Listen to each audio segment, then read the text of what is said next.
Hello friendo, मेरे भाइयों and बहनों। आज हम लोग करने वाले हैं क्या, चैप्टर नंबर फिजिक्स का पहला लेसन का जो हम लोग क्वेश्चन नंबर करने वाले हैं 5, जो एग्जाम्स में पूछा गया है। जैसा कि आपको पता है कि इस टाइम हम लोग क्या कर रहे हैं, फिजिक्स की प्रिपरेशन कर रहे हैं बोर्ड एग्जाम्स के लिए।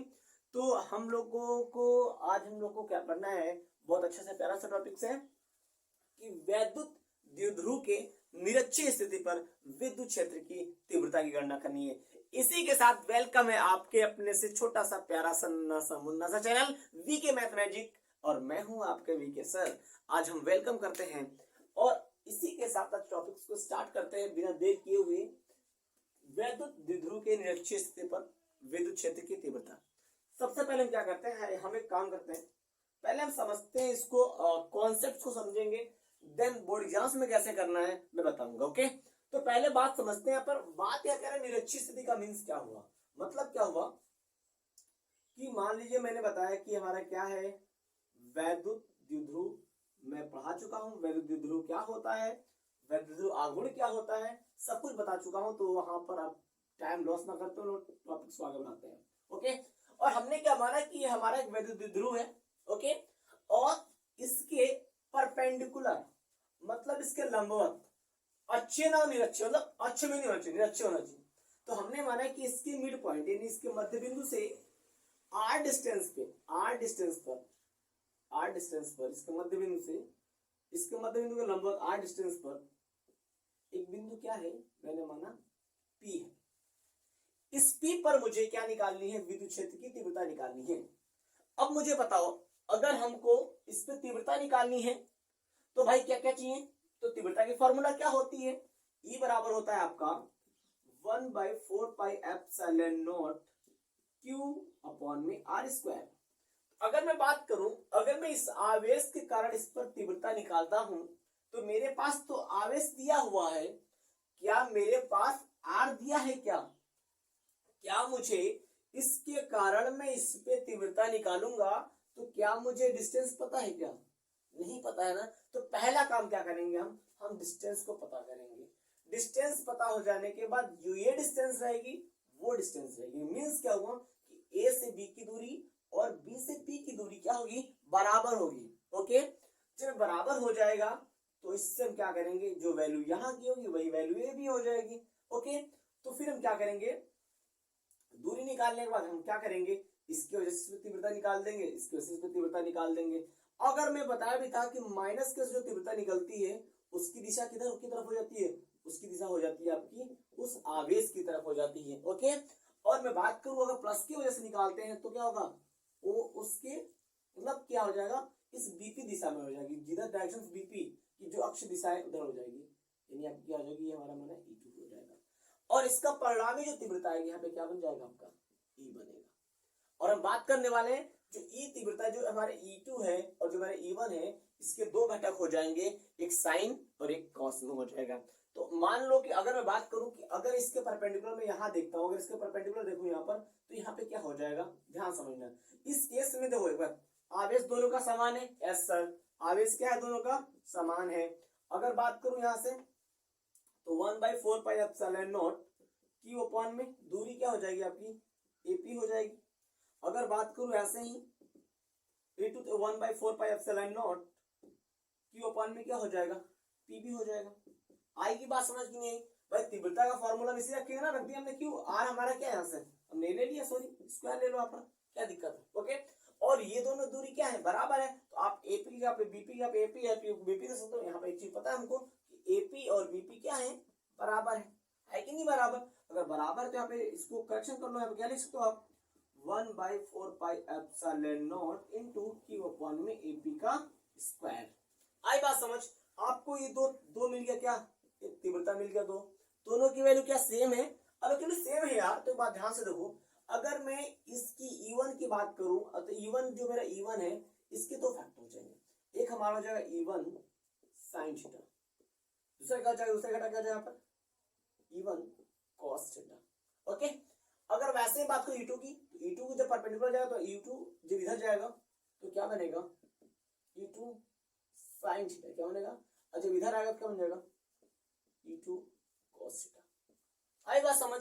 अब जब क्या होगा, यहां पर देखिए जो मेरा E1 E2 इसकी E1 और E2 की वैल्यू क्या है, सेम है, एंगल भी सेम होगा यहाँ पर।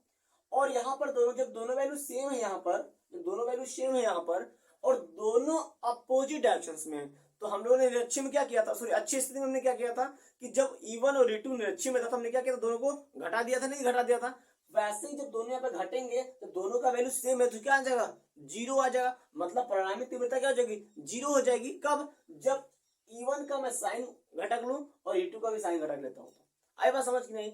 इस केस में हमारी परिणामी तीव्रता क्या आएगी, जीरो आएगी, जो कि पॉसिबल नहीं है। तो फिर हम क्या करेंगे, उस केस में क्या करेंगे, हमको लेना होगा E1 का कॉस वाला घटक और E2 का कॉस वाला घटक। ओके, और दोनों को हम क्या करेंगे, फिर ऐड कर देंगे, जोड़ देंगे। उस केस में क्या मिल जाएगा, एक परिणामी तीव्रता मिल जाएगी। ओके, तो ये सारी चीज करनी है हमको। तो आगे हम देर ना करते हुए टॉपिक को आगे बढ़ाते हैं। सबसे पहले मैं क्या करना होगा समझाता हूँ।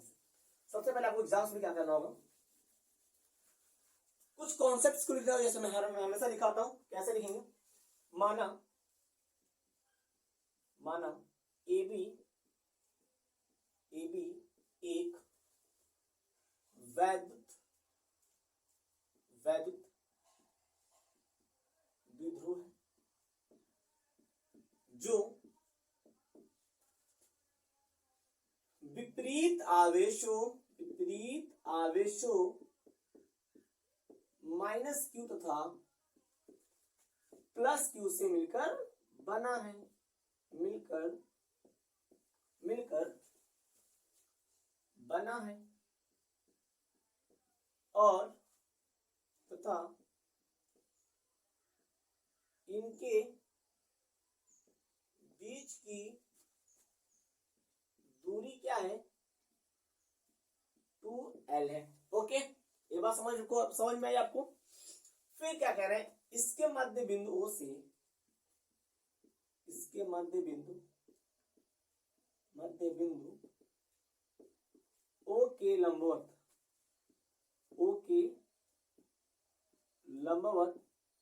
R दूरी पर एक बिंदु P है, जिस पर वैद्युत क्षेत्र की तीव्रता क्या करनी है, याद करनी है, जिस पर वैद्युत क्षेत्र की तीव्रता ज्ञात करनी है। आई बात समझ। तो ये हमने कुछ कॉन्सेप्ट्स को लिया जिसको हमको निकालना है। हमने सबसे पहले इसके अकॉर्डिंग फिगर बनाते हैं। तो मैंने क्या बोला कि सबसे पहले मेरा एक वैद्युत द्विध्रुव है, मैंने बनाता वैद्युत द्विध्रुव। हमने माना वैद्युत द्विध्रुव हमारा कुछ ऐसा है, यहाँ पे मेरा ए है और यहाँ से ये क्या है, ओके। और इसकी जो बीच की जो दूरी है ये हमने क्या माना ऊपर, और हमने माना कि जो मेरा वैद्युत द्विध्रुव है वो दो विपरीत आवेशों से मिलकर बन रहा है। और यहाँ पर बिंदु लीजिए, एक माइनस Q, दूसरा हो जाएगा प्लस Q। ओके, फिर क्या कह रहा है, इसके मध्य बिंदु O के लंबवत, इसका मध्य बिंदु वही ले लो आप, O ले लो, इसका लंबवत लाइन ड्रॉ कर दो, लाइन ड्रॉ कर दिया। अब कह रहा है कि O से R दूरी पर एक बिंदु क्या है, यहाँ पर P मैंने मान लिया, यहाँ ले लो आप। हमने बिंदु यहाँ पे क्या ले लिया, P ले लिया। इसकी दूरी क्या है यहाँ से यहाँ तक, R distance. Okay, R distance. अब हम क्या करेंगे, जिस पर मुझे विद्युत क्षेत्र की तीव्रता निकालनी है, तो मैंने क्या बताया सबसे पहले कि अगर मुझे इसके वजह से इस पे क्या निकाल तीव्रता को दूरी चाहिए, तो हम क्या करेंगे, इससे इसको मैच कर देंगे। आई बात समझ, मैच कर लेंगे, ऐसे यहां पर करते हैं, हो गया, ये हमारा पॉइंट P हो गया, ठीक। और इस केस में क्या होगा, यहाँ पर AP और BP क्या हो जाएंगे, बराबर हो जाएंगे। यहाँ ध्यान से देखिए, यहाँ पर अच्छा इसका ये मध्य बिंदु है, तो बाबू यहाँ पे क्या हो जाएगा, ये डिस्टेंस L हो जाएगा, होगा, डिस्टेंस भी होगा, क्या हो जाएगा, L हो जाएगा। आई बात समझ। अब एक काम करते हैं, यहाँ से देखिए ध्यान से, अगर मैं दोनों त्रिभुज की बातें करूं, यानी AP और BP क्या है, लिख देंगे पहली बात क्या कि AP बराबर क्या हो जाएगी, BP। ये बात तो हमको पता है, बराबर हो जाएगी। अब लगाएंगे पाइथागोरस प्रमेय, पहले त्रिभुज लिख लो। आप त्रिभुज कौन सा, कोई एक त्रिभुज ले लो ना, हम त्रिभुज ले रहे हैं, त्रिभुज AOP में, AOP में, ओके। तो पाइथागोरस प्रमेय से, पाइथागोरस प्रमेय से क्या होता है? पाइथागोरस प्रमेय क्या होता है? कर्ण का स्क्वायर, कर्ण का स्क्वायर बराबर लंब का स्क्वायर प्लस में आधार का स्क्वायर। आई बात समझ? अब कर्ण क्या है आपके यहाँ पर? AP, AP का स्क्वायर बराबर लंब क्या हो जाएगा आपका? लंब क्या हो जाएगा आपका? OP का स्क्वायर। आधार क्या हो जाएगा आपका? AO का स्क्वायर। AP का स्क्वायर बराबर OP कितनी है आपके? देखिए R देखिए यहां से, R का स्क्वायर, OA L का स्क्वायर, यानी कि आपकी यहां से AP का मान क्या आ गया? अंडर रूट में R स्क्वायर प्लस में L स्क्वायर। आया? ये बात समझ में आई? जो आपको दूरी निकालनी थी वो दूरी निकल के आई सामने। मिस्टेक्स हो गया यहाँ पर, दिख नहीं रहा है, यहाँ पे दिख नहीं रहा है, कोई बात नहीं, मैं इसको यहाँ पर करता हूँ, चेक करूँ दिख रहा है नहीं दिख रहा है। ये वाला भी पार्ट्स नहीं दिख रहा है, दिखेगा अभी, बस वेट करिए एक मिनट, वीडियो बस वेट करते रहिए, अब आपको दिखेगा। ओके, ध्यान से। तो यहाँ से आपने AP बराबर क्या हो जाएगा आपका? अंडर रूट में R स्क्वायर प्लस में L स्क्वायर हुआ, L स्क्वायर R स्क्वायर। ये आपका वो दूरी है जिस दूरी को हमको निकालना था, आ गया दूरी निकल के। अब मैंने एक बात कहा यहाँ पर कि AP और BP क्या है? दोनों क्या है? आपस में बराबर है। ठीक है, दिख रहा है, कोई बात नहीं, बराबर है। अब एक बात समझते फिर से, यहाँ से मजा आएगा, बहुत सिंपल तरीके से बताऊंगा इसको। तो यानी कि आपको यहाँ पे BP बराबर AP हो सकता है, और AP का मान क्या है? AP का मान है under root R square plus में L स्क्वायर, और हमने क्या ऑब्जर्व किया कि दोनों की वैल्यू क्या है? सेम है। ओके, हम क्या करेंगे? इसके वजह से तीव्रता निकालेंगे, इसको तीव्रता निकालते हैं, फटाफट लिखते हैं। माइनस Q के कारण बिंदु P पर तीव्रता, बिंदु P पर तीव्रता क्या हो जाएगी आपकी? E1 बराबर क्या हो जाएगा? 1/4πε0। चार्ज हमारा Q हो जाएगा, डिस्टेंस क्या होगी आपकी? AP हो जाएगी, AP का स्क्वायर, इसको हम बोलेंगे समीकरण नंबर फर्स्ट। आई बात समझ? ध्यान से देखिए, आगे बात करते हैं। अगर बात को यहाँ पर प्लस Q के कारण बिंदु P पर तीव्रता क्या हो जाएगी?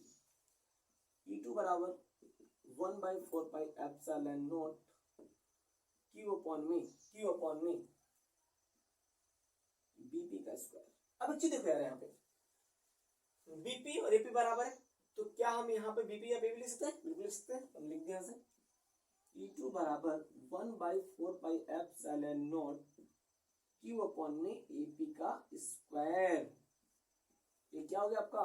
Equation number second. इतनी बात समझ में आ रही नहीं आ रही है? अब यहां से देखिए, हमको मेन पॉइंट्स और हम लोग को आना है। जैसे मैंने बताया था कि अगर मैं E1 के मतलब माइनस की वजह से निकाला तो इसकी दिशा इधर आ जाएगी, E1 हो जाएगा।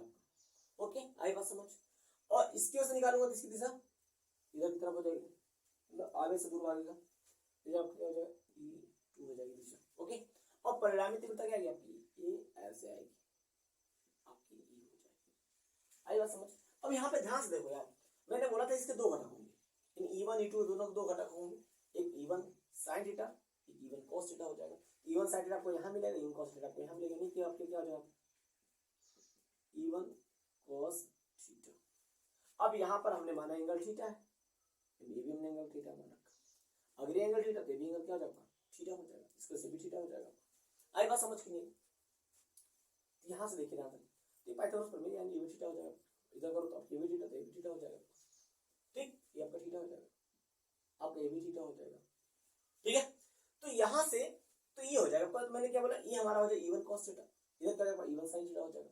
इधर क्या हो जाएगा, इधर ऊपर ऊपर करूंगा तो यहाँ पे क्या आएगा, E1 E2 cos theta, sorry E2 sin theta आ जाएगा। इधर क्या आएगा, E2 cos थीटा। मतलब क्या वहां पर, मतलब क्या हुआ यहाँ पर मतलब ये हुआ कि अगर मैं E1 के दो घटक यहाँ पे मिल रहे हैं, एक E1 sin थीटा जो परपेंडिकुलर होंगे और क्षैतिज कैसे होंगे, क्षैतिज E1 cos थीटा हो जाएगा, ठीक है ना। अगर मैं E2 की बातें करूं, E2 की भी यहाँ पे दो घटक होंगे, एक ऊर्ध्वाधर एक क्षैतिज। ऊर्ध्वाधर पे क्या होगा, E2 cos theta, sorry E2 sin theta, इस पे क्या हो जाएगा, E1 cos थीटा हो जाएगा, सॉरी E2 cos थीटा हो जाएगा। ओके, अगर मैं E2 cos theta, sorry E1 sin theta और E2 sin थीटा देखूं, दोनों की वैल्यू क्या सेम है, दोनों के निरस्त कर देंगे, मतलब कट जाएंगे, वैल्यू जीरो हो जाएगी। इसीलिए हम क्या करें, यहाँ पर किस वाले वैल्यू बोलेंगे, E1 cos थीटा और E2 cos थीटा। क्यों, क्योंकि दोनों क्या है, दोनों की एक ही दिशा में है। लिखेंगे यहाँ पे लिखेंगे E1 के दो घटक, E1 के दो घटक, E1 cos थीटा मतलब E1 sin थीटा है तथा या और E2 के दो घटक E2 cos थीटा तथा E2 sin थीटा है। ओके, E1 के दो घटक है और E2 के भी दो घटक है। अब यहाँ पर क्या हो जाएगा, अब यहाँ से देखिए ध्यान से, मैंने क्या बोला, इसके दो घटक होंगे, ठीक है सर, दो घटक हो जाएंगे। अब यहाँ पे मैंने क्या बोला, अगर इसके दो घटक होते, इमेजिन करो, यहाँ पर मैंने फिर से बना रहा हूँ फिगर, एक ऐसे था, एक ऐसे था और एक ऐसे था। ये आपका हो गया E1, ये आपका हो गया E2। हमने बोला कि परिणामी तीव्रता आएगी यहाँ से, आई बात समझ। इसके दो घटक होंगे, अगर बात को इधर तो ये हमारा हो जाएगा E1 फिर E2 sin थीटा, यहाँ पे क्या हो जाएगा E2 cos थीटा। ओके, अगर बात करूं E1 की, तो E1 के यहाँ देखिए, ये क्या आएगा आपका, ये आएगा आपका, क्या आएगा E1 sin थीटा और ये क्या हो जाएगा आपका, यहाँ से चलो तो E1 cos थीटा। तो यहाँ देखिए ना, दोनों वैल्यू क्या है, यहाँ पर देखिए ध्यान से, समीकरण 1 और 2 को देखिए, जो वैल्यू सेम लिखा है मतलब दोनों की वैल्यू समान है। अगर दोनों की वैल्यू समान है और दोनों विपरीत दिशा में, उधर जा रही इधर जा रहा, मतलब क्या हुआ, दोनों एक दूसरे का कर देंगे, कट करके जीरो नहीं नलीफाई कर देंगे, यानी कि कैंसल आउट कर देंगे, तो जीरो हो जाएगा। तो इसका मतलब क्या हुआ कि अगर मैं इसके साइन वाला घटक को लेकर चल रहा हूं तो तीव्रता क्या आएगी, जीरो आएगी, जैसा पॉसिबल है नहीं, तो हम क्या करेंगे यहाँ पर, तो हम लेंगे कॉस वाला घटक लेंगे। कौन सा घटक लेंगे, कॉस वाला घटक लेंगे। और कॉस वाला घटक जब लेंगे तो दोनों की दिशा क्या है, एक ही दिशा में है, तो दोनों क्या आपस में जुड़ जाएंगे। तो यहाँ पे लिखेंगे एक बात को, क्या लिखेंगे हमें बात को, यहाँ पे इस बात लिखने वाले हम कि E1 sin थीटा तथा E2 sin थीटा दोनों विपरीत दिशा में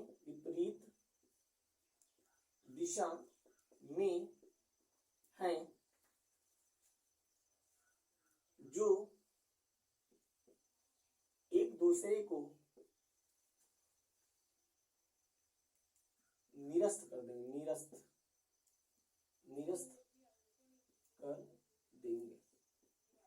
ओके, यह बोलता आपकी E1 sin थीटा तथा E2 sin थीटा दोनों परिमाण में समान परंतु विपरीत दिशा में। यहाँ पे एक बात लिख देना आपको, यहाँ पे दोनों या दोनों लिख रहा हूं, परिमाण में समान परंतु विपरीत दिशा में है, जो दूसरे को क्या कर देंगे, निरस्त कर देंगे। तथा E1 cos थीटा और E1 cos थीटा और दिख रहा, ठीक है, कोई दिक्कत बढ़िया दिख रहा, तथा और E2 cos थीटा दोनों एक ही दिशा में है, दोनों एक ही दिशा में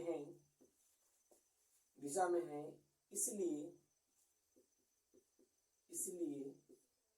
ये दोनों घटक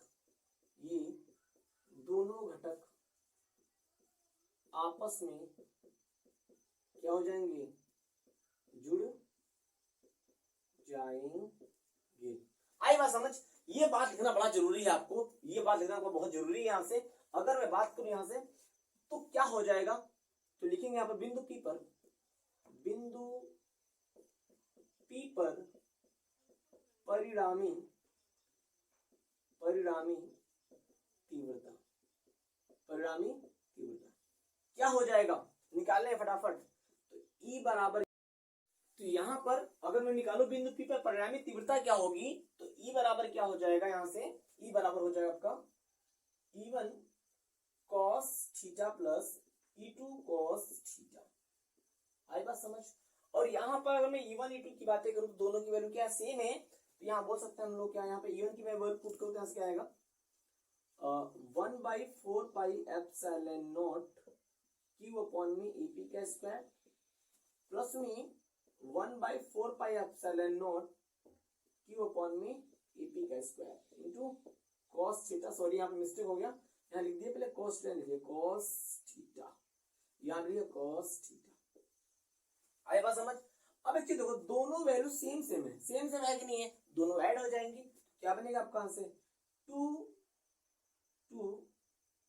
1/4 pi epsilon not Q upon में AP का स्क्वायर, और यहाँ से क्या जाएगा cos थीटा।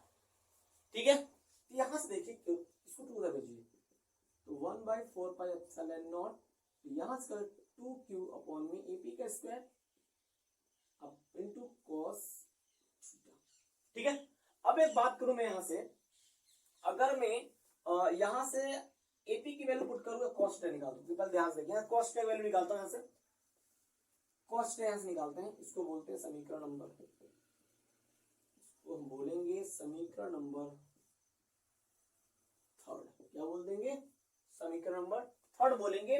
और यहाँ से cos थीटा की वैल्यू पहले निकालते हैं, cos थीटा, यहाँ से cos थीटा बराबर क्या हो जाएगा, यहाँ पे देखिए, और cos की बातें करो तो आपके क्या होगा, लंब हो गया, आधार हो गया, कर्ण हो गया, तो cos बराबर आधार बटा कर्ण होता है, यानी कि cos बराबर क्या हो जाएगा आपका AO अपॉन में AP, आधार AO, और क्या हो जाएगा AP हमारा कर्ण हो जाएगा। और यहाँ से cos थीटा की वैल्यू सुंदर सुंदर अक्षरों में पुट करूं तो यहाँ पे OA की वैल्यू क्या हो जाएगी आपकी L, और यहाँ से आप AP मत छोड़ो, AP का छोड़ दो आप, मुझे निकालना है cos, इस वाली वैल्यू को उठा रहे पुट कर दीजिए, तो क्या आएगी वैल्यू निकल गए, यहाँ पर रखते हैं वैल्यू, तो यहाँ पे अब हम क्या करेंगे, यहाँ पर अब हम क्या करेंगे, इस इक्वेशन 3 में हम वैल्यू पुट करेंगे, यहाँ से ध्यान देंगे, यहाँ पर निकल गया, यहाँ पर cos थीटा का मान समीकरण 3 में रखने पर, रखते हैं मेरे समीकरण थोड़ा क्या है, E बराबर 1/4 pi epsilon not 2Q upon में AP का स्क्वायर, और यहाँ पे क्या हो जाएगा L अपॉन में AP। अगर मैं वैल्यू पुट करूँ तो यहाँ से E बराबर क्या हो जाएगा 1/4 pi epsilon not 2QL upon में क्या हो जाएगा AP का। यहाँ से यदि 2QL बराबर P हो तो E बराबर 1/4 pi epsilon not P upon में AP का हो गया, हो गया। अब हम क्या करेंगे यहाँ से, अब हम क्या करेंगे, यहाँ पे AP की वैल्यू पुट करेंगे, तो लिख देंगे यहाँ से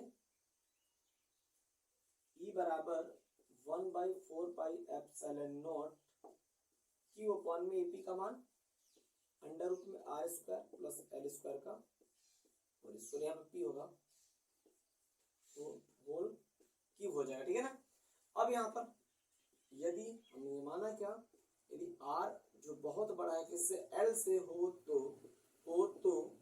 L बराबर 0 पर क्या हो जाएगा, E बराबर 1/4 pi epsilon not P upon में अंडर रूट R स्क्वायर, और एक चीज हो गया यहाँ पे L स्क्वायर 0 हो गया, स्क्वायर कर दिया, क्यों सॉरी क्यों यहाँ पे।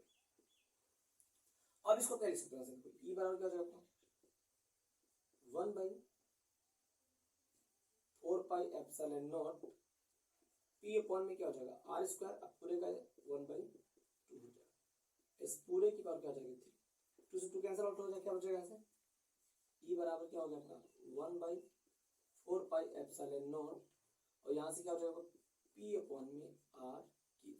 आपको यही प्रूफ करना था, यही हमको लाना था, हमने ला दिया। बहुत सिंपल है, कुछ भी नहीं। यहाँ पर हमने क्या किया कि यहाँ से हमने cos थीटा का वैल्यू समीकरण थर्ड में रख दिया, जो मैंने बता दिया उधर। अब हमने यहाँ से ई की वैल्यू पुट करेंगे तो एल बाई cos थीटा पर एल बाई एपी हो जाएगा, 2ql हम एक साथ ले लेंगे और एपी क्यूब हो जाएगा, स्क्वायर और 1 मिलकर 3 हो जाएगा। हमको पता है कि 2ql बराबर क्या होता है p, ये क्या है वैद्युत द्विध्रुव आघूर्ण है। और हम क्या करें ई बराबर यहाँ पर वैल्यू में पुट कर दूंगा, 2ql जगह p लिख देंगे तो नीचे हो जाएगा आपका ए क्यूब हो जाएगा। अब हम क्या करें, यहाँ से हमको एपी की वैल्यू, हमने एपी की वैल्यू यहाँ पर निकाल रखा है, हमने पहले निकाला स्टार्टिंग में, उस वाले एपी की वैल्यू में यहाँ पुट करूंगा, मैंने पुट कर दिया। और हमने क्या माना, यदि आर हमारी बहुत बड़ी हो, किससे वैद्युत द्विध्रुव की जो अर्ध लंबाई एल से बहुत बड़ी है, मतलब यार सिंपल सी बात है, वैद्युत द्विध्रुव आघूर्ण एटम के अंदर बहुत छोटा हो सकता है, बहुत तुल, अगर इतना मान लो कि बहुत माइक्रो में होता है, ये कहाँ ज्यादा हो गया तो क्या छोटा मान सकते, जीरो मान सकते हैं, पर हमारा जीरो। तो अगर मैं वैल्यू पुट करूंगा तो यहाँ से क्या हो जाएगा, यहाँ से ये बन जाएगा आर स्क्वायर और ये रूट बन जाएगा आपका 1/2 और 2 से 2 कैंसिल, यहाँ पर 3 और 3 में लिख दिया। अब यहाँ से 2 कैंसिल क्या हो जाएगा, ई बराबर 1/4 epsilon nought into P upon R. देखो मैंने स्टार्टिंग में आपको एपी का वैल्यू इसलिए नहीं रखा, बहुत सारे बच्चे कंफ्यूज जाते हैं इसको कैसे किया जाए, कैसे किया जाए, कैसे किया जाए, तो बहुत सारे बच्चों को कैलकुलेशन में मिस्टेक हो जाती है, इसीलिए हमने क्या किया, हमने इसको लास्ट में रखा ताकि अब कोई मिस्टेक ना हो, स्टार्टिंग कोई दिक्कत ना आए। ओके चलिए मिलता है वीडियो, तब तक के लिए टाटा बाय बाय।